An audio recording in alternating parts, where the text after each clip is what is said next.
I found some quick videos, and so we can look at and see what they have to say about this, and then we can have some discussions. And whether we like it or not, AI is here, and we use it pretty much every day, all the time. Alexa, we have a relationship. Alexa and I are very close. She even when she talks back to me, she knows everything there is to know about me. She tells me jokes. She sings songs to me. She asks me things before I ask myself.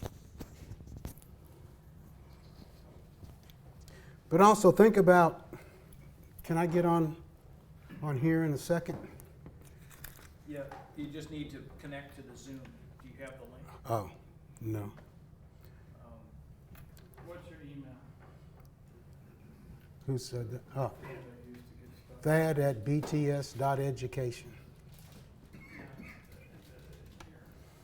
Alex will get it to you in a second.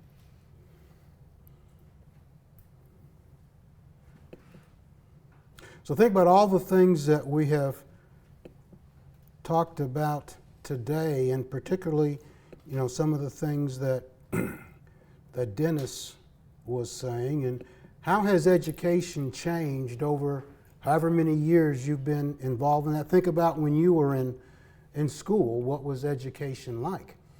I remember my grandson was a little boy, and he would sit on my lap, and I'd teach him how to use the computer. And he said, well, did you and your dad do this? Well, no, there was no such thing as a computer. The big chief tablet and a big pencil. And he just looked at me and he goes, what did you do? Well, we read. Reading, no. Did you get it to him? I emailed it to him. Okay, cool. So, I get it.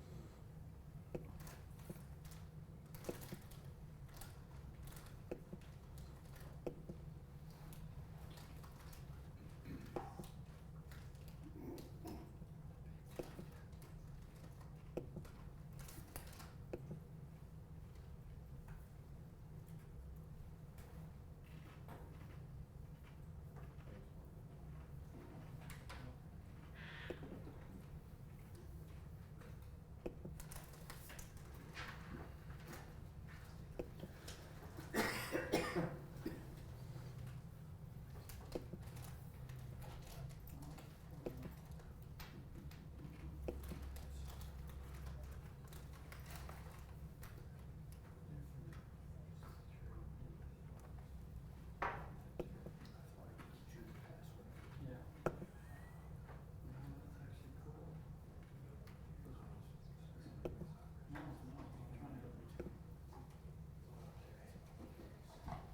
Join without the audio. Don't join with audio.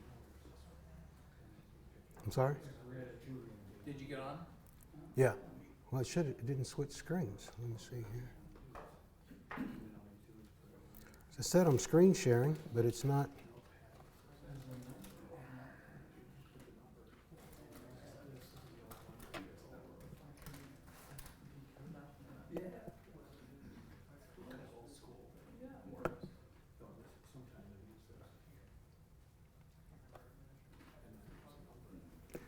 It's not sharing.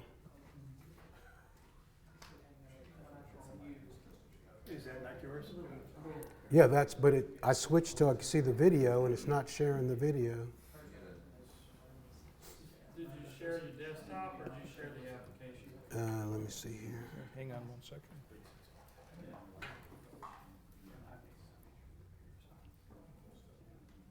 Project. Yeah, Duplicate. Duplicate. It's automatically set that way. That's right. So it should be. But okay. So where's go back to your. Excuse me. Let's go back to your. Well, I've got a couple of versions. You need Zoom. Where's your Zoom thing? Wait a minute.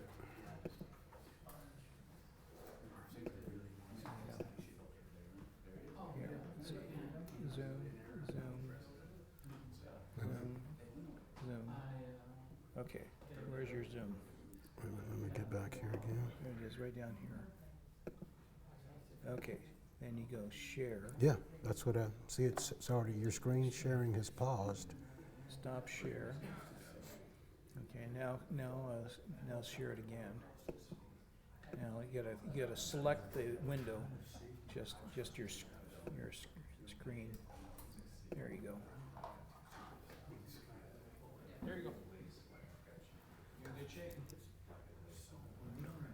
Will the sound play through? Probably not. Yeah, I need the sound.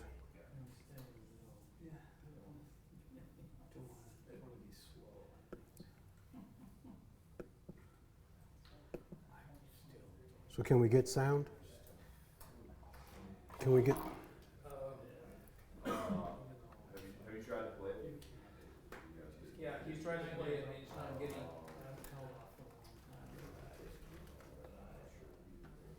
Try it now.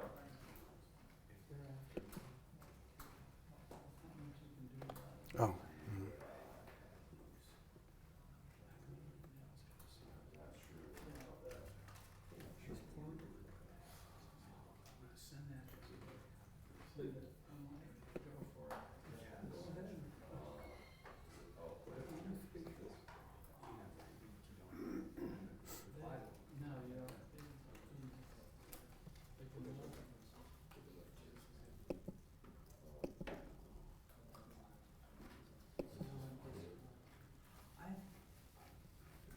Is your own sound on?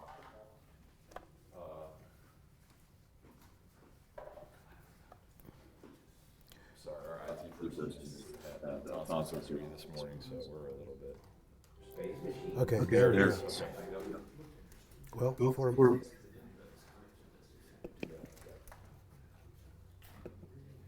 John decided to watch the latest movie recommended by Netflix at a spring flex.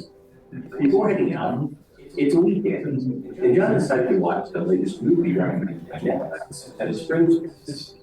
Before heading out, he asked Siri about the weather and realized it was spring.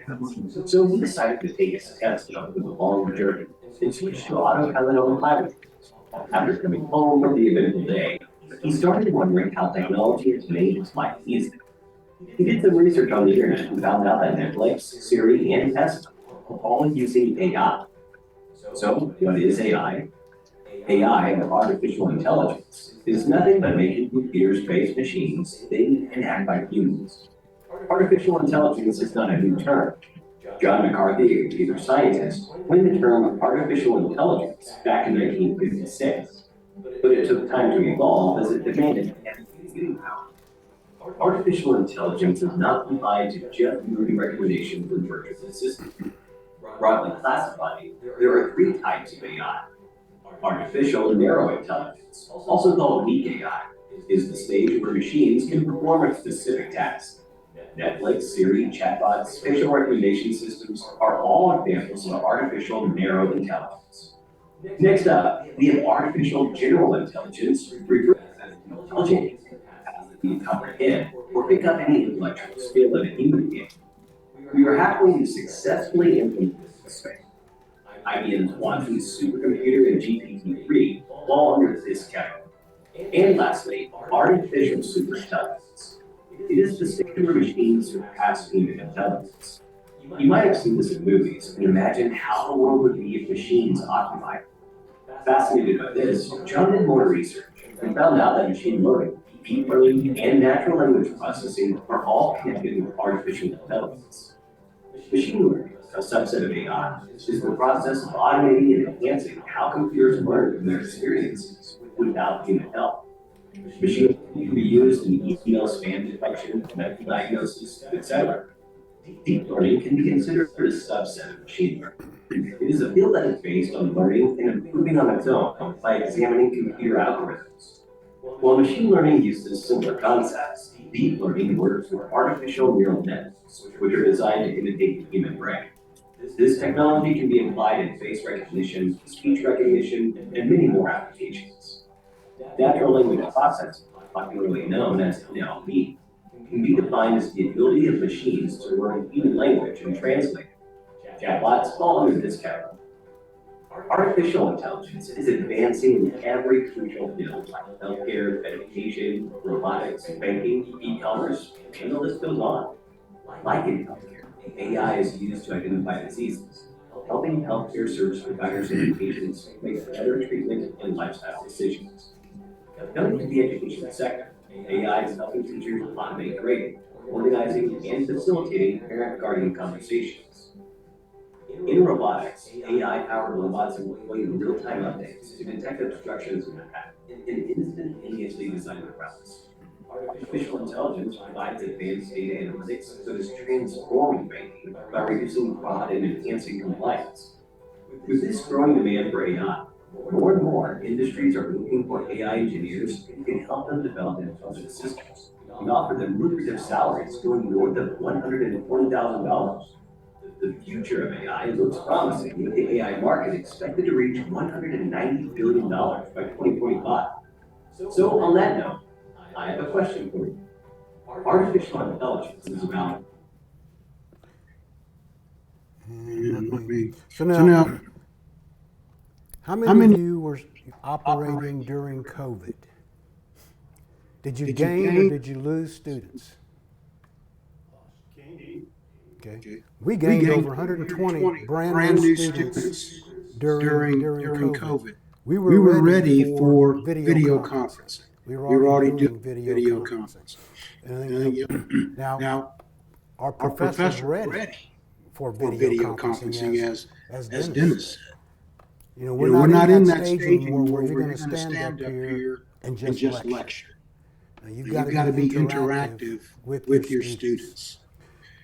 You've got to be able now to engage with this screen. And whether we like it or not, it's here. And if you're not willing to change, then again, we'll be like the dinosaurs and you will go away. So now how do we, one AI, it says here that's a field of computer science dedicated to solving cognitive problems commonly associated with human intelligence, such as problem solving and pattern recognition. Okay, so it's thinking really for us. Now the problem is, what does that do as far as education is concerned? We were talking about things being dumbed down. You know, how do people, I mean, look at how we're all dressed today. You got your exception. But how would we have dressed a few years ago? How do people dress when they're coming into businesses today? Everything is much more casual. When I was in the automotive aftermarket field for quite a few years. And we had catalogs that we would look at to look up parts. We would have catalog contests with my parts sales guys. I had a parts salesman, I mean a strong parts salesman in every one of my stores. I said, I don't care if you wipe a window, if you speak, I don't care what you do. You stay on that counter and you sell parts. But now you go in and what do you get? Someone's got to look up something on a computer that has no idea what they are doing. I've got a 1996 WS6 Trans Am. Some of you may know what that is. Some of you may not. I needed to get brakes for my Trans Am. So this company sends me 2 checks every month, one for me and one for my wife who's going to be with the Lord. So I'm going to still spend my money there. But I went in and I said, I need a Z-rated brake pads. And the parts person looked at me and said, there's no such thing as that. You ever heard of Z-rated tires? Well, yeah. Okay, well, I need Z-rated brake pads for my car. And he said, no such thing as that. I said, well, I've already ordered the part online. You should have it back there behind the counter. So the store manager came out and she goes, hey, Mr. James, how you doing? I said, I'm okay. And then she told the young man, do you know not who I am, who I was, but that doesn't matter. I said, because you almost lost a customer because you don't know what to do outside of what this says. So now what is AI going to do as far as our classrooms are concerned? We were just talking about how do we train and develop any of our students regardless of what field they're going into.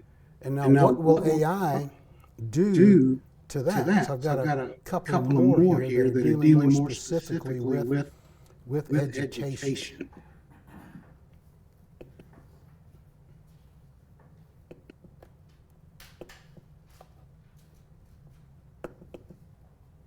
Come on now, open up.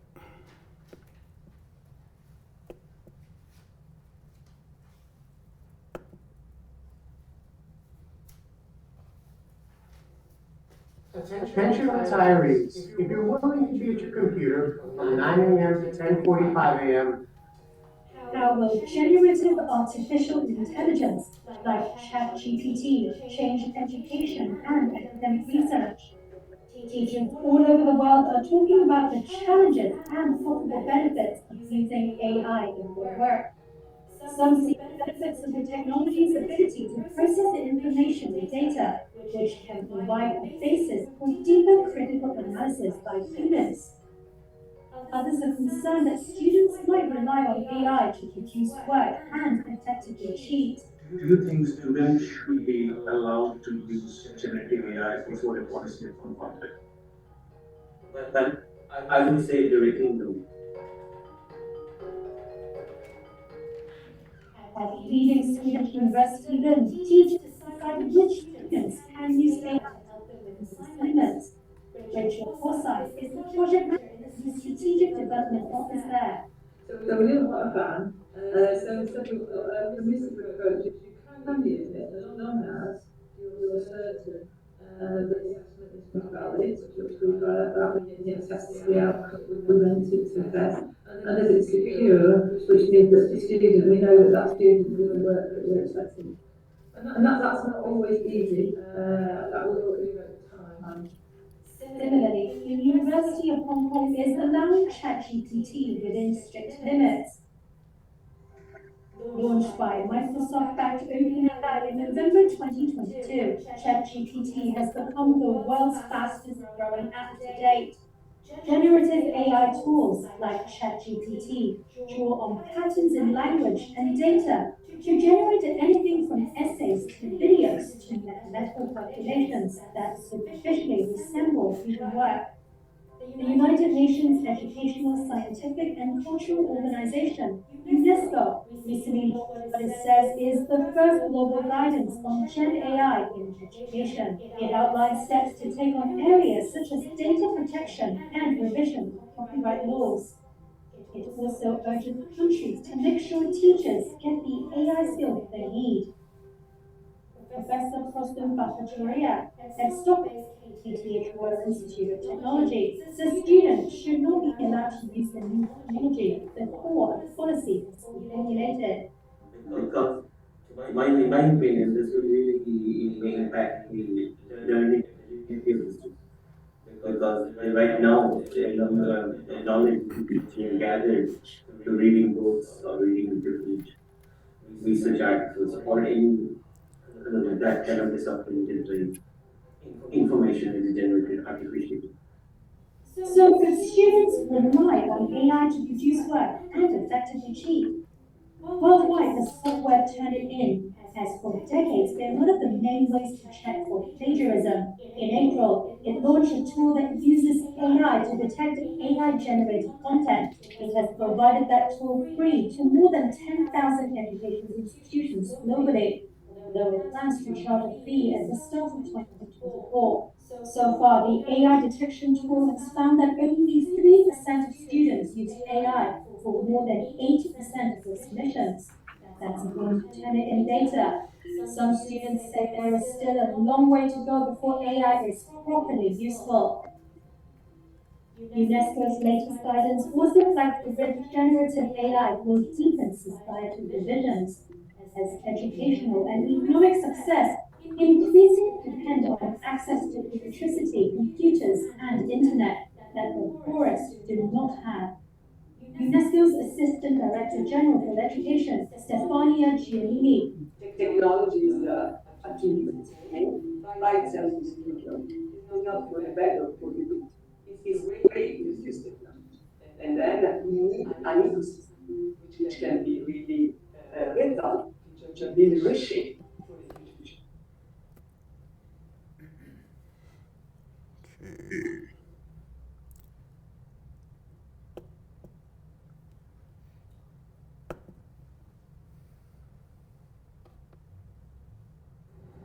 people have no clue that in 2023, the best way to make money on Amazon is not with physical. 2/3 of teachers believe they're regularly receiving work written by AI.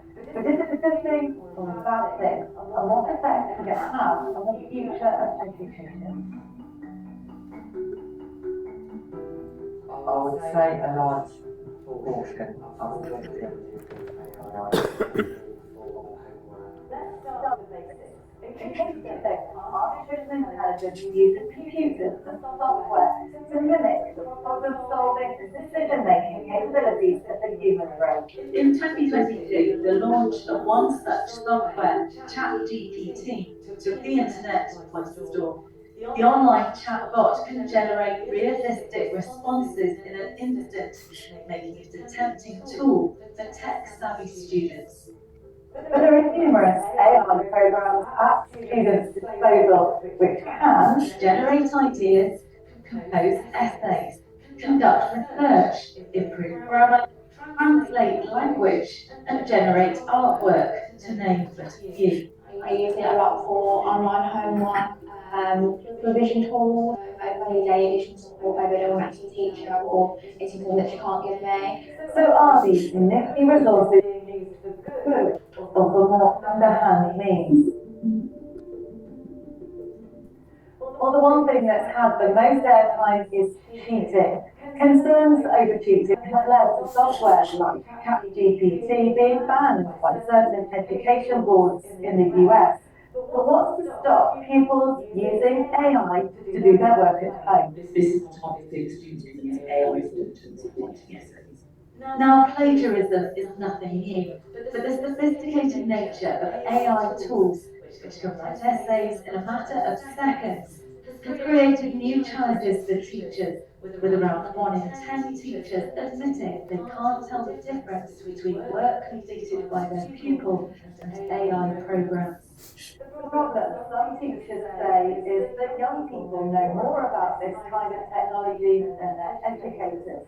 In fact, 1/3 of teachers admitting knowing less about AI than their pupils. Teachers haven't been equipped with what they need in terms of pulling together understanding.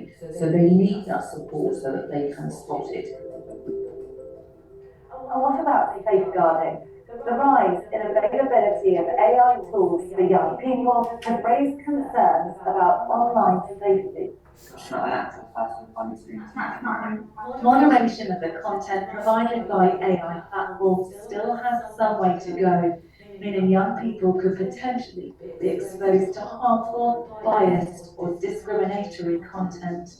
I think it's important to recognise that we're using AI all the time already. So anytime that you access social media or any content, it's generally driven by AI. And certainly some of the algorithms and some of the content that you see will be exposing children to harmful content, because if they sign up to a certain service and lie about their age, and we know that lots of children do, they will see content that is potentially age inappropriate for them. So we've heard some of the risks.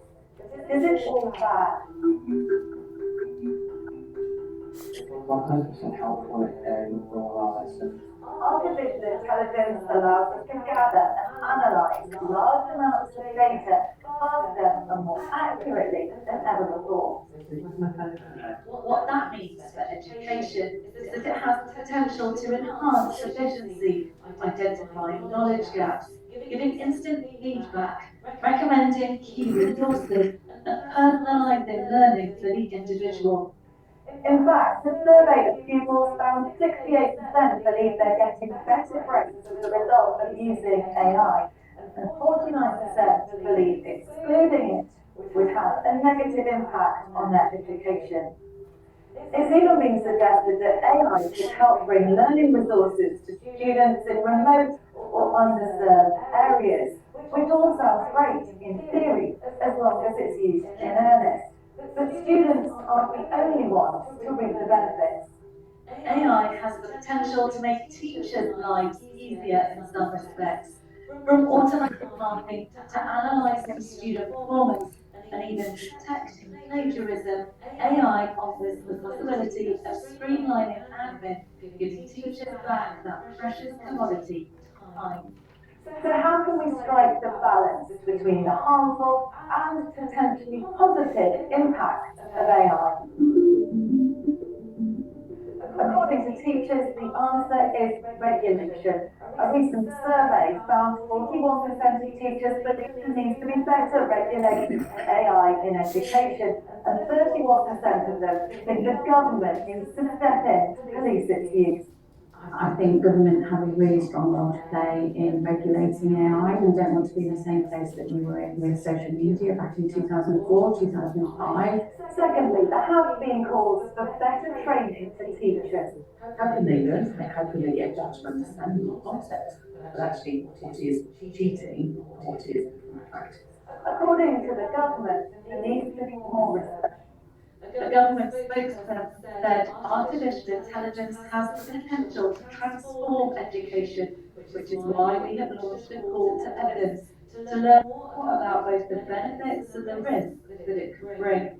They also said they're taking quick steps to establish a regulatory framework across the UK to drive safe, responsible AI innovation. I've got a couple more. They're pretty much in the same vein as that. But what I'd like to ask, it said there's positive, there's some negative. How many of you right now, I mean, we have discussed this within the commission, Dennis and I have talked about it quite a bit. You guys are talking about, writing. How many of your students right now struggle with writing? Academic, theological research. Is that an issue with anybody? Okay, so we're all struggling with that. Writing, again, is almost non-existent. People can barely put a sentence together. And when we, years ago, when we started doing the Turabian, which was a long time ago, what was everybody looking for? Software that can do the Turabian formatting for them. So what does that mean? Well, I'm not going to learn how to do Turabian. I want the software to do it for me. But when they're there, it's not my fault. It's the software's fault. Okay, why? Because I don't know anything about Turabian software. And so we've instituted, we have a course called Introduction to Theological Research and Writing, where we spend a full semester teaching not just Turabian formatting and style, but actually how do we do academic theological research, not Bing, not Google, but actually going and I know this is horrible, but reading books. Blasphemy, I know. Because people, we don't want to read. I had to make one of my sons that's boring. And now most of us in here are still going to be thinking linear. Today they think mosaic. So they'll do multiple things, listen to music, watch TV, and study. I can't do that. I have to have silence when I'm reading and studying. And then, books are boring. So he was reading Treasure Island. So we watched the movie Treasure Island. He was little. And then I said, okay, well, now let's read the book. And that's the only way that I got him to be able to see that, well, you've got to use your imagination. And we, today again, can people get those visual pictures in their minds? Because the CGI has ruined that. You can't get word pictures anymore. Okay, so now what is AI going to do to education? This past year, actually a couple years, I've had more incidences of plagiarism than I've had in 20 years at BTS. Why? Because it's easy access to things. Personally, when I grade papers, and I hate the passion to grade papers, but I'll spend a half hour to an hour per paper. That's why I get so far behind on grading papers. I read every word. I'll go back and look up pretty much everything that they're writing on there. You can highlight a sentence, put it into whatever search mechanism you use, and it'll pop up. And students, and these are seminary students, and again, it's a small minority. There's like maybe 3 or 4 last year that had a problem with that. But how many of your other professors are doing or know how to do that? Okay, now with AI, and I did some things last night.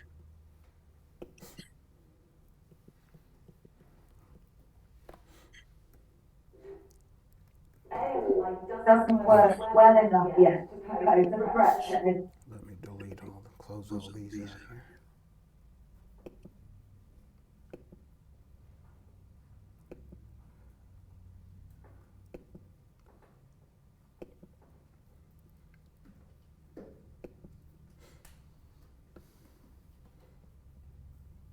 Yeah, now which one of my searches did I do it on?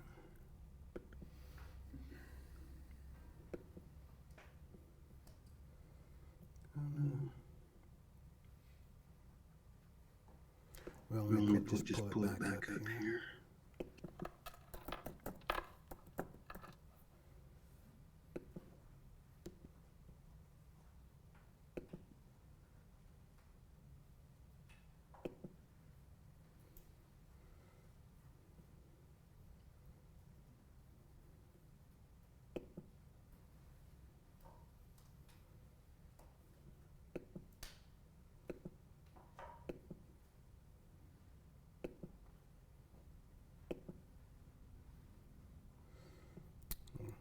Talking about password, I think I forgot my password.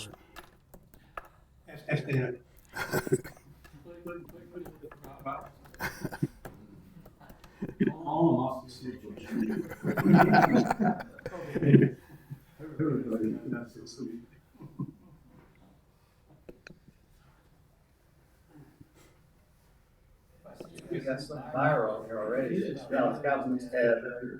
You're not a believer?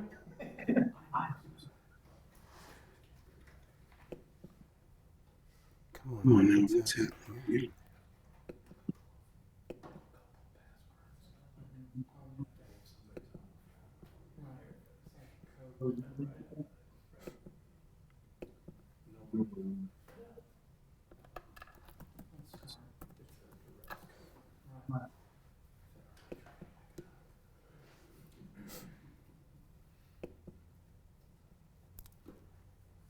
Come on now.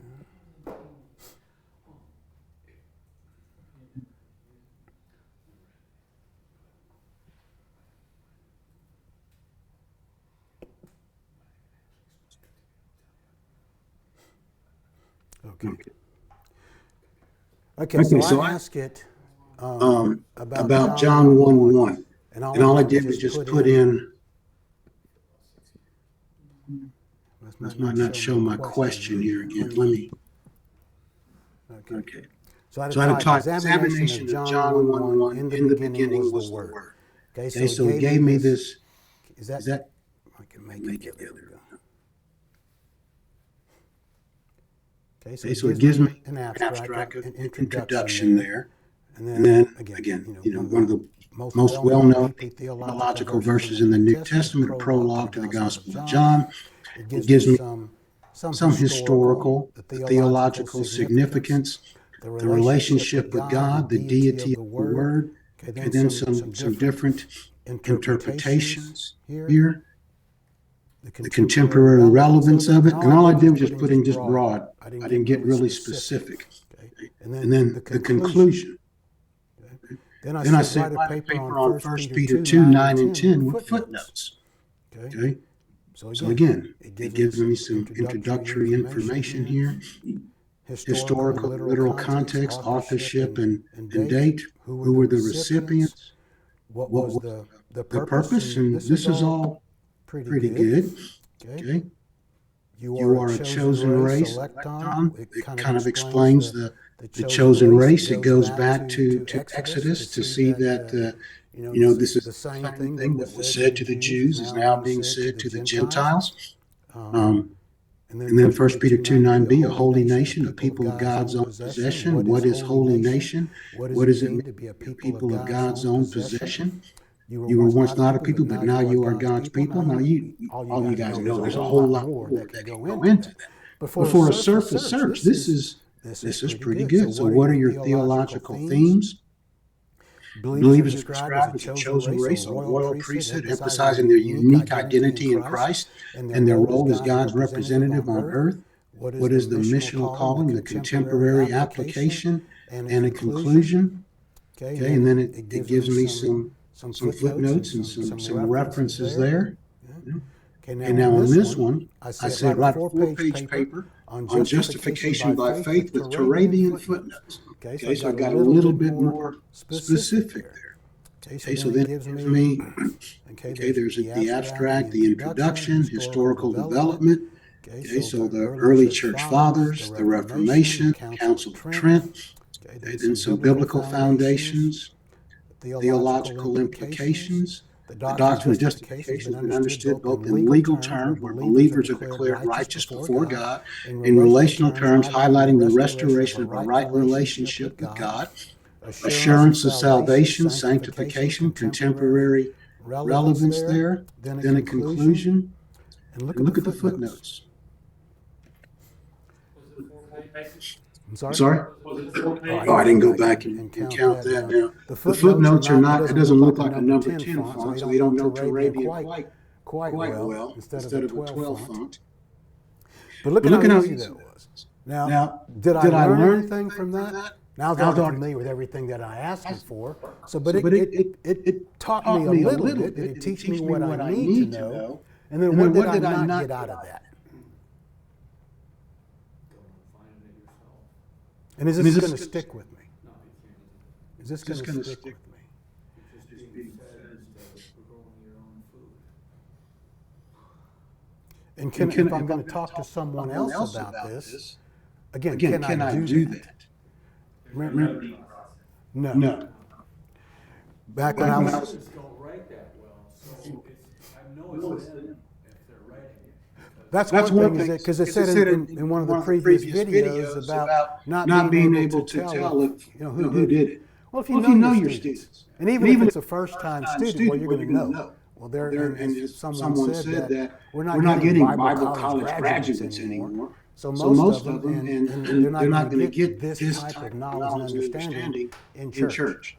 So more often than not, and after you get your first paper, the first thing I have them do is to write a 400-word essay of what their personal learning objectives are for this particular class. So that gives me a feel for their writing. Now, every one of our students, before they can take my hermeneutics class, they have to take the Introduction to Theological Research and Writing class. Now, I know the professors that we have that are teaching that class, and they are both beyond all three of them, both beyond fantastic. They have hearts and passions. They teach full-time actually at Sanford, but love teaching with us. Again, we have older students, more mature, more experiences in life. But when I get the students, and I say, okay, I know you just finished with Dr. Bow and Dr. Sanders. What happened?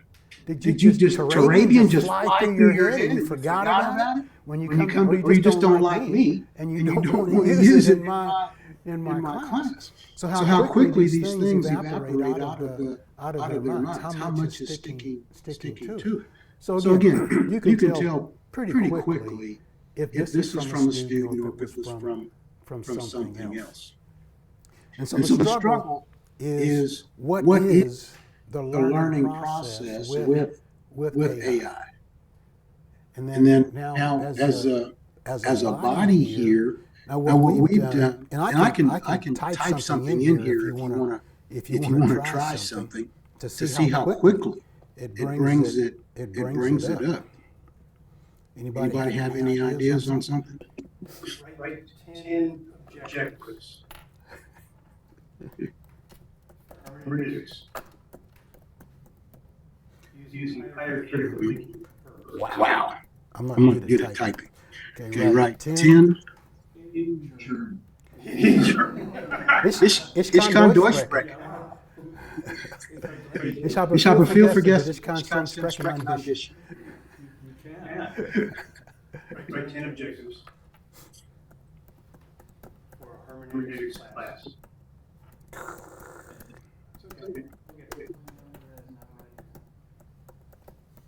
If you get my papers, you know it took me time to type. I can't even spell my own class. Hermeneutics. I let the U out. It'll catch it. Oh, no, not me. I didn't learn to type till I got into seminary. That was what women did, type. using higher critical thinking. Verbs. Verbs.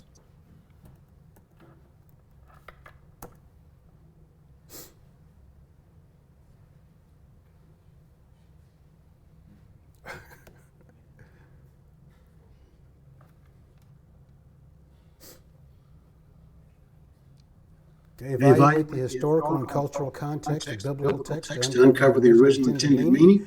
Analyze the linguistic features of the biblical languages to enhance interpretation skills.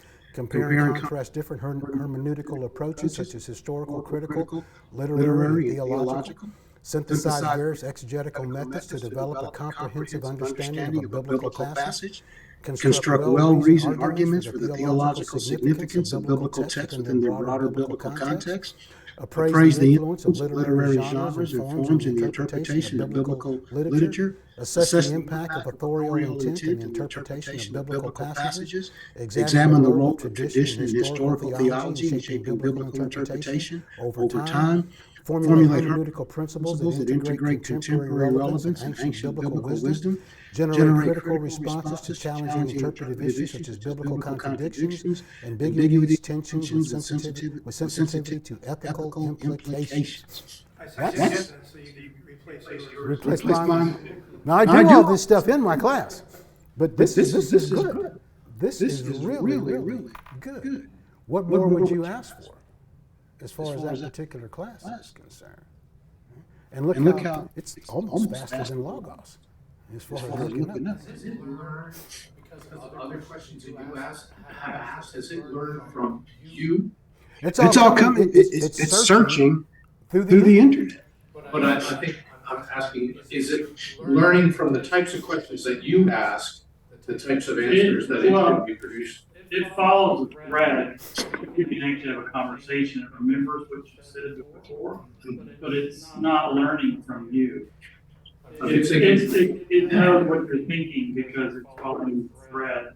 I'm just thinking, your first class student in hermeneutics, and he types something in. Is it going to produce something? It's going to produce that. This is going to produce It's that. going to produce that the first time you types it. There are AI models that you can use and give it a bunch of documents or a bunch of things like that to feed it that it can learn from and draw from. So they can get more specialized. This is just general. You could ask this about French cooking or whatever, and it'll pull it up. But you can get models that will pull from a more limited data set and utilize even your own words and writing. One of our professors, Dr. Howard Eyrick, was doing a search, or he's writing something for one of the classes, and then did a search, and it told him that he was plagiarizing himself. So it's not going to go away. So you mentioned Logos, let's look at the search on Logos. So philosophical question here, but what really is the fundamental difference between using Logos as a vast amount of knowledge that you can search really quickly with this? That's a good question. To me personally, I'm a Logos fanatic. I'm passionately in love with Logos.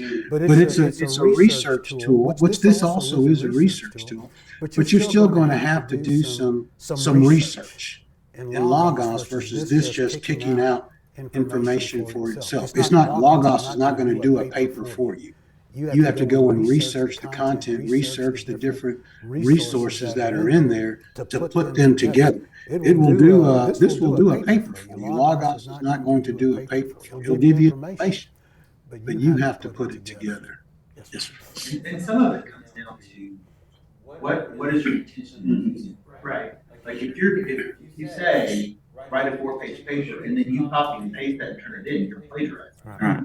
But if I use this sometimes when I'm writing, but none of that ever appears in my paper, like not word for word, and I'm not rewording either. What I do is, if there's a concept I'm struggling to understand, sometimes I will put that in and say, explain this concept on a lay level, or for a book review, one of the things I struggle with is that I may have read the book a month ago and I'm trying to remember the whole flow of the argumentation, and my mind doesn't work really that way. So I'll say summarize chapter 1 of this book, and it gives me a summary, and then I'm like, oh yeah, and that makes my writing faster because I'm still using all my own words, but it's kind of just an assistant to help me remember what the flow of the argument was. Now, in conversations that I've had with some of our board members who, one, his father founded, I think it was Birmingham School of Law. So they've got, these law students. They're having a problem with law students using ChatGPT. Some of our professors, again, are college professors. It's running rampant in high schools. And at a lot of, and these are quote unquote Christian colleges and universities where it's running rampant. It's going to become the norm. So now what does that do to cognitive thinking? What does that do to decision making?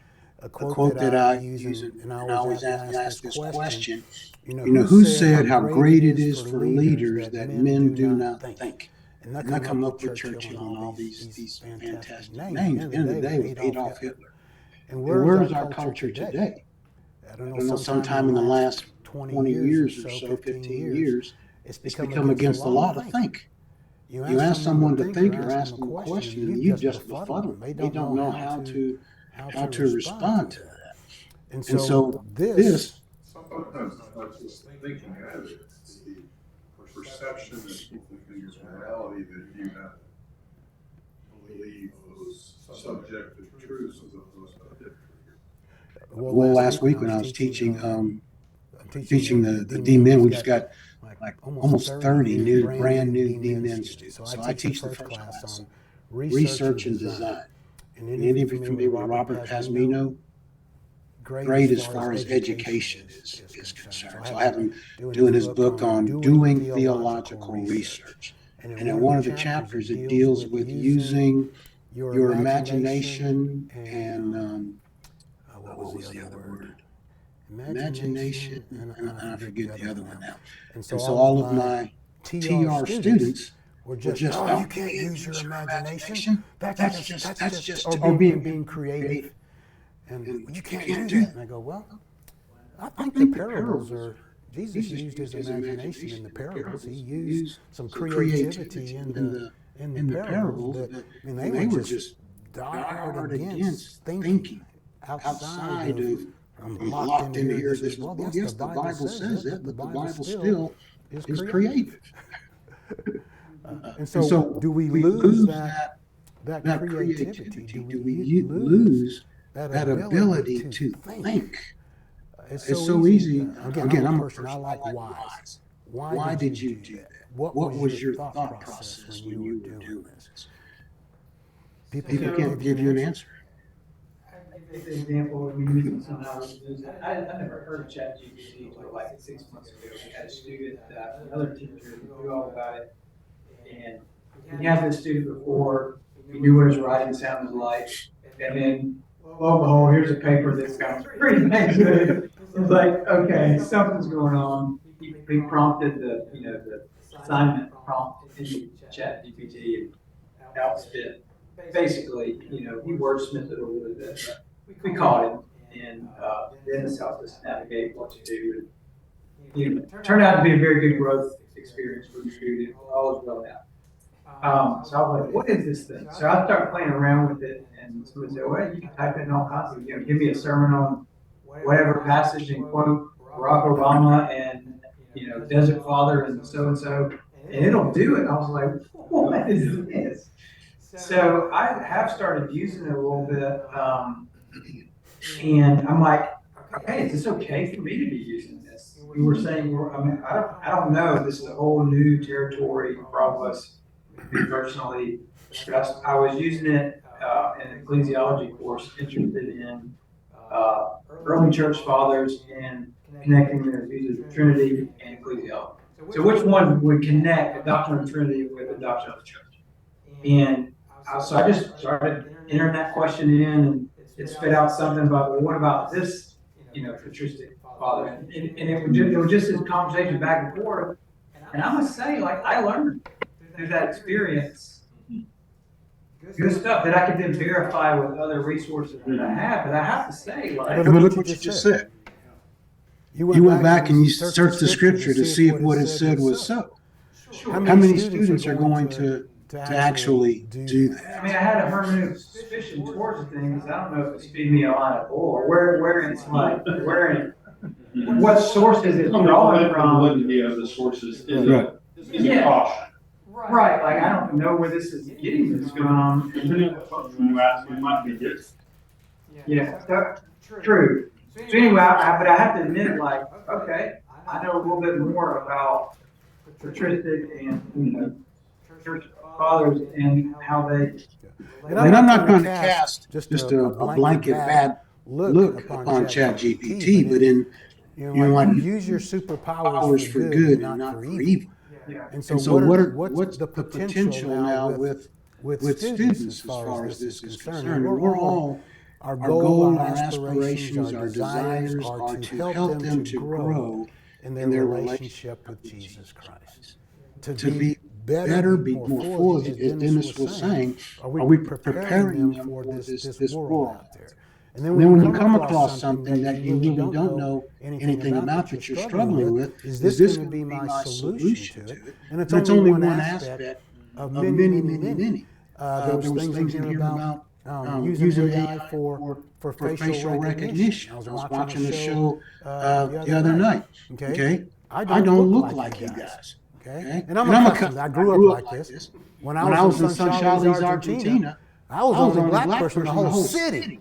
You know, does that make you feel uncomfortable? This is how I was raised. I'm uncomfortable like this. But what does facial recognition do? That's AI. How does it distort what people look like? How is this going? What is the effect? The potential effect upon this, upon the future generation, as far as thinking is concerned, decision making is concerned. So I'm not saying you got to. Meaning to be difficult. Mm-hmm. The definition of plagiarism is taking someone else's idea. This is not someone else. This is not another person. I mean, I'm being serious. Except if it's taking it from somebody else. Which it is. It didn't come up with any of this on its own. It spent a lot of information from sources, and some of those creators are upset about that. So then the plagiarism is not this, it's the material that draws. But yeah, like, well, that's what ChatGPT is plagiarizing. Yes. Yeah, what we've done in our explanations of our school is we said no matter where you're getting it, if it's not yours, you're thinking what you put together from your own research, then it's cheating. Okay. It's hard enough now to define. Yeah. It's hard enough now even to define plagiarism. You know, because people are confused. Again, just last Monday night in the D-Min class, one of the students said, "Well, I just learned this over time." Well, where'd you get it from? Well, I just learned it over time. Again, where did you learn it? You know? So what we put on all our syllabi now is, unless the instructor has stated otherwise, the students should submit their own work independent of artificial intelligence tools, and of course, they're expected not to plagiarize as always. To do otherwise would be an academic integrity violation, which will result in a zero on the assignment and/or a lowered letter grade administered by the professor, and even further sanctions administered by the academic committee. But now, too, you've got anti-plagiarism software. There's people they're working on anti-AI software, but the people that are making the AI are the ones that are also generating the software to try to combat it. And where they were saying on there that a lot of it is free, not really anymore, and it's becoming extremely expensive. Dan? Let's say a student used that question to generate the 4-page paper that you have out there. But rather than just copying and submitting that, they took that outline and said, wow, like these are some really good points. I'm gonna like flesh them out and, bring my own research, do actual citing. Would you accept that, or would you consider that a use of an artificial intelligence tool? And Well, one of the things I put also is, Wikipedia is not an academic, but they have resources. So go look at those resources. And so you have good resources here. So look at those resources. Are we original on an outline? I mean, we look at formatting, how do you make an outline? And then we're going to get ideas from other things as far as outlines and then the subject matter that's going to be in there. So I think again, it's how do you use the tool? Yes, sir. It's also important to help students understand how these deep language models work, because it's not actually taking something that somebody's already written. The way these work is they have, at mind-blowing speed, it determines what might the next logical word be. And so it's not really copying stuff from other things. So it's not even plagiarizing. And so it's actually generating something entirely new. I adjunct at a couple of institutions, public institutions in our area, and they have distinguished it as cheating, not plagiarism, for this reason. Because you're not actually, it's not someone else that has created it, it's an artificial entity, so they're not attributing personhood to it. And so that might be a helpful distinguishing line to make, and to help students understand, you know, we as theologians should be the ones who are, in many ways, kind of exploring this, because we are deep thinking machines, right? That's how we're created. And so in some ways it can help us kind of find gaps in our own knowledge and that sort of thing. But if you ask it and then you go to those sources, not all those sources exist, and all those sources are on the right page. I've done it before for church history. I've looked at these, suggest these things, and I've gone and I've looked for them, and it's not there.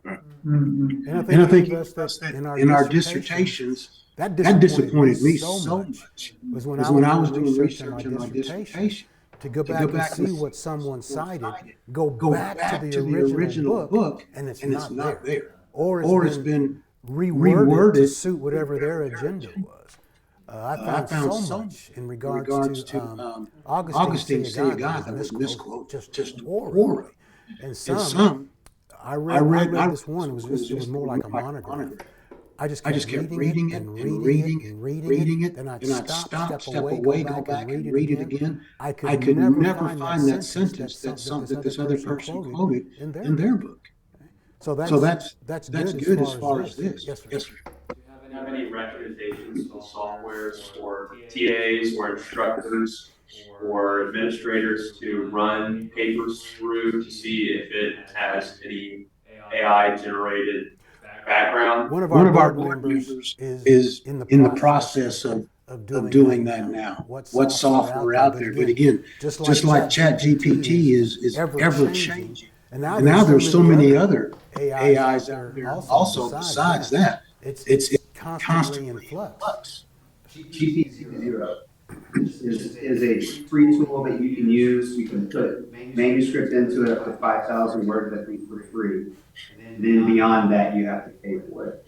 And it just tells you that it has a background. It gives you, it uses a couple of different algorithms to help you determine the complexity of the thought, to determine whether or not it gives you a percentage of like, this might be. Because it can't actually tell if it's AI or human, but what that should do is it can initiate a conversation with the student. Because you can't actually prove what's AI or not AI at this point. It's so good, but you can go to a student and say, "Hey, tell me how you researched this," that sort of thing. Or you can just, as I did in one case, I asked the student straight up. I said, "Hey, look, I put this through a program. It said a very high probability with AI. Did you use AI to write some or all of this paper?" And they said I did. And I said, okay, well that's going to change the direction of our conversation now because you admitted that. Thank you for your honesty, right? And so then we had a teachable moment. I did dock them points, but I let them rewrite the paper. And that tool works exclusively for ChatGPT. No, it works for any AI, but it's called GPT-0. I guess they use it since ChatGPT is probably the well-known one. I think it's probably far from me right now is what do we mean by when we say, did you use AI for editing? You know what I mean? Did you use it at all? Like, is it even on, like you were saying, you started with an outline, like, okay, that gives me some thoughts to go run with at the beginning. And then they go write their thing in a normal way. Well, they say yes. That's the same. Where do we? Yeah. Where is there a line that you say, this is okay use of AI as it relates to this course or this? Well, I agree with you, Sid, as far as I'm looking for the first response from the student. How are they going? No different than plagiarism. To me, I know plagiarism and this is cheating, there's a difference there. But if I catch a student that's plagiarized, I'm going to ask front out. And then, okay, now what is your response to be to determine whether you flunk, whether you're gone? And so am I going to be honest in my response? And I think each one of us is going to have to just really wrestle with this. Again, my personal concern is what's happening to the decision-making, the thinking, the knowledge, the understanding, the learning within the student. And then how much of this will I continue to do going forward? Am I just going to stop doing everything and then just let ChatGPT do everything? Well, let me, you know. I was thinking about the earlier discussion about what are the learning objectives of this program, or the learning objectives of this course. And we've been using dissertations as kind of capstone as this BTS or this MTS student, have they really assimilated and learned how to research and learn how to present solid theological arguments? Maybe we have to go back to oral examinations. Yeah, that'll tell. We did that thing as a result. This is like video conference. You got to raise your hand in the chat. Sorry, no, I was just gonna say, so how would, I'm curious, based on what I said earlier, about that I do use them, but I use them specifically, almost like a glorified Cliff's Notes, not on books I haven't read, because that would be in that book. Books I've read, and it just helps me as I'm going through to remember, oh yeah, this chapter was about this, and here's the basic flow. And so then as I write, I'm writing on my own stuff. Or like the example of explaining a difficult concept in an easier way so I get a better grip on it. How do you all conceive of that? Well, when you mention, I guess, Dennis and Glenn are the old people, really old people in here. But we weren't allowed to use Cliff Notes when I was in school. Remember that guy, the yellow guy? Little yellow and black book. So the student actually read the book, right? And I read the book. So it's like. Now again, we're all of us here are going to be different. And I'm not trying to denigrate or beat up on students in any way. There are going to be good ones. There's going to be those that are going to try their best to skate and get by. Yes, sir. Well, I think ultimately, so from an institutional level, we all have to develop some kind of policy, right? And the good news is we don't have to do it alone. There's plenty of other institutions out there that have their policy. But then from a faculty perspective, I think that's where we work with them, whatever the sandbox is the institution creates, and then we have a conversation with the students. And we can say, here's some positive things that I've used it for example. And also, here are things you have to be aware of. Like one thing I always tell my students is, here are people. And AI spits out untruths at times. So you can literally give it mathematical questions, which should be straightforward, and it can give you completely wrong answers. I had a paper that a student turned in at one of the public institutions where I teach. And it had a paragraph that was straight up anti-Semitic. And it was, what it was colloquial kind of, common, tropes of Jewish persons.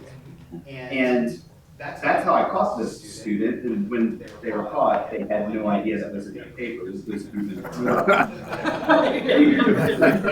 I do is I start with that paragraph and I put it up there and I say this is what a student submitted, because this is what AI said is true about Jewish persons.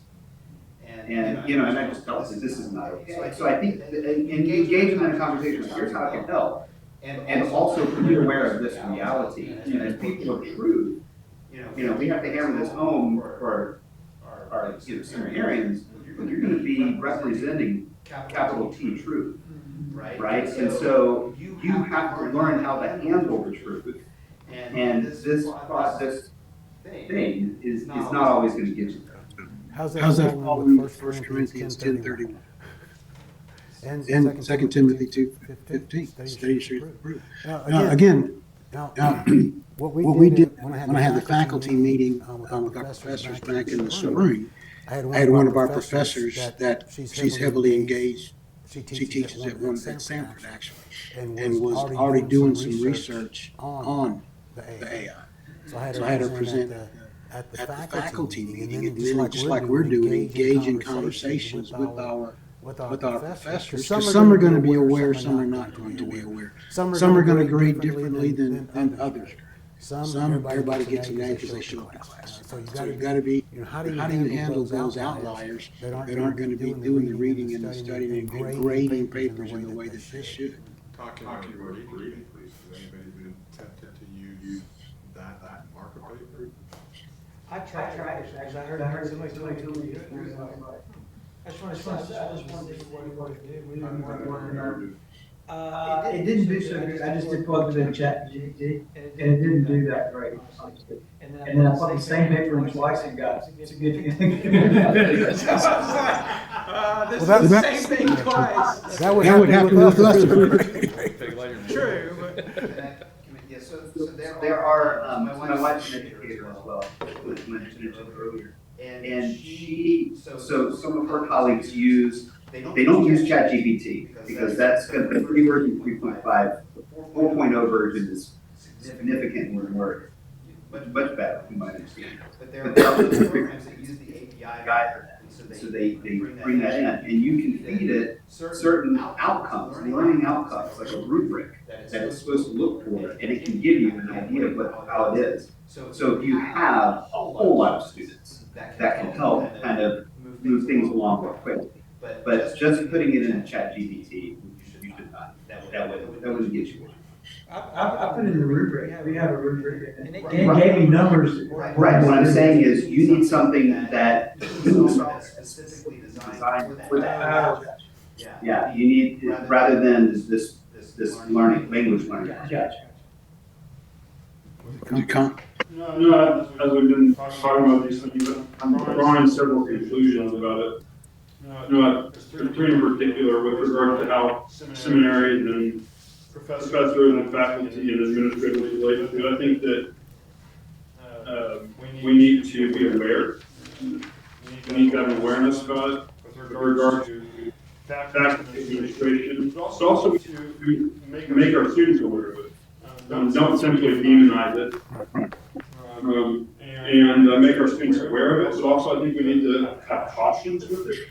We need to make cautions known, give cautions up front, clearly communicate, like Adam was talking about, but also I think we need to inform students of its limitations. I mean, clearly communicate. If somebody uses ChatGPT, all it is going to be information. I mean, because I think it cannot possess vital godliness. It cannot affect their soul. And so it's just information. We need to talk to our students about these things. And we need to communicate with them about these things. A couple of things that I was reading was they would reference data. I'm not a next generation person. I'm an original Star Trek person. You know. So now how did Spock struggle? How did data struggle with what? Humanity. That was their I was watching a Star Trek the other day, and they said computer, and I said, it's come true. You're talking to the computer. Well, again, I have a good relationship with Alexa. She is my friend. Alexa, what's the weather going to be like for the next few days in Owensboro, Kentucky? I don't do Siri. I'm a one-woman man. I stick with Alexa. I'm a PC person. I'm not, I don't cheat with Mac or Apple. I kind of come at this from a different angle. I differentiator for the institution, for believers. Let me give you a perspective. So, I mentioned my kids, having 3 kids. 10 or 20 years from now, if you have a lot of kids, somebody's going to think you're religious. Yeah. Yeah. Okay, because people aren't having kids. Yeah. I think at some point, if we can train students and get them motivated to think critically about theology, they will be a very big differentiator. How do we do that? Just to think critically. No, I think this tool kind of draws out the need to differentiate yourself in thinking critically, because you can clearly see someone who doesn't think critically, just cut and paste. And someone who does think critically, maybe they've learned from it and used it, but they've digested it into their own person, their being, so they can talk about it and communicate effectively, which is what you want from preachers anyway. I think it could actually be a huge differentiator, because the rest of the culture is going to go down the brain drain. Believe me, they're going down the brain drain. But in these institutions, we have an opportunity, I believe, to inspire the differentiation. And this thing actually draws that to the forefront. Does that make sense? Yeah, but again, we're still, even prior to this, critical thinking is still a struggle. We get locked in, particularly, how many times have you heard within our own Reformed community, we have the right theology. So thus anything that we do or don't do is covered because we have the right theology. When I quote Richard Pratt often, that we can be great theologians, we can be horrible people. So what happens in that? Do we really critically think? We get locked in to certain people. Again, in the research and design class that I'm teaching, I don't want to hear about your favorite authors. What do other people say about that? And we easily get locked into just a few people. This is who I'm madly in love with. And I don't want to hear anything else. We had a student, this was last year, in our biblical counseling program. They just went crazy because we happened to use some secular books. So critical thinking is still a struggle. I mean, all of us are pushing for our people to think, but again, because there's so much, we're in an information overload that do I really have to think things? I can just push a button and get whatever I want. We've got to get people back into critical thinking. But even if the mainstream education, arts is no longer available. Well, we were just talking about it. You're going for your degree or diploma, whatever, in your specific job skills. There's no precursors to that of general enrichment of life through liberal arts. Yeah, I asked the question, in Mark, when Jesus says, "Who do men say that I am?" at Caesarea Philippi. Okay, so what was going on at Caesarea Philippi? Why did he pose that question there? Ask students, who is the Greek god Pan? Where did Hermes come from? Who is Hermes? That's close. But that kind of, you said that type of broad general education is gone. I'm only concerned with just what's here in my particular interest. I'm not beating up on where I am in education. I think I'm tracking with you, Dan, on this, and I just want to develop a little bit further, but I do think we should distill the beauty of the fact that God has chosen to use human instruments. And there's a speech. Yes. There's a beauty in this creative world that's analog, digital things help us so much.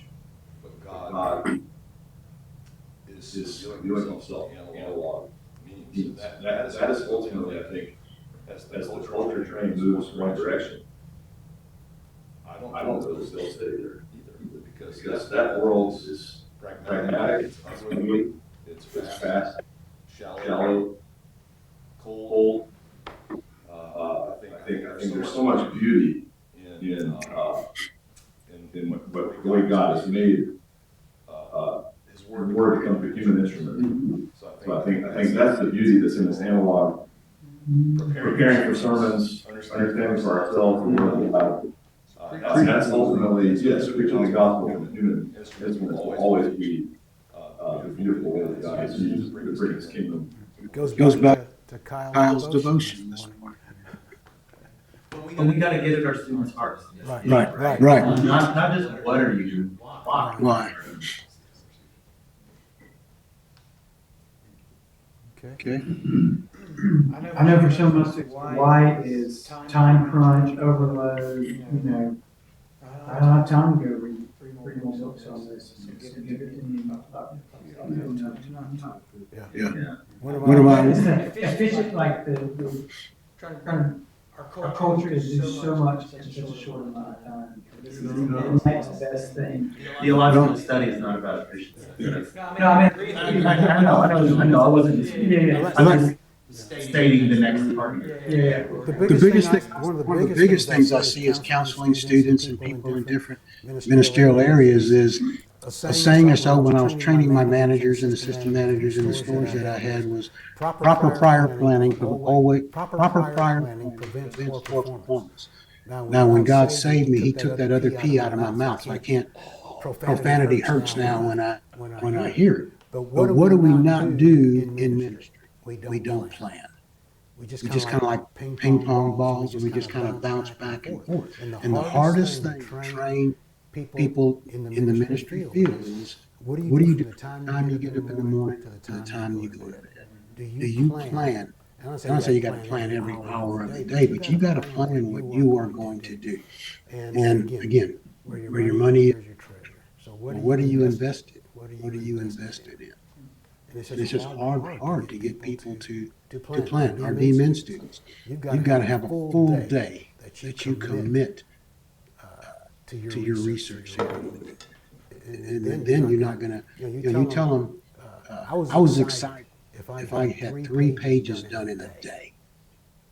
I was just overjoyed to get 3 pages done in a day. What? That's all? Well, you haven't written anything. Okay. Well, thank you guys very much.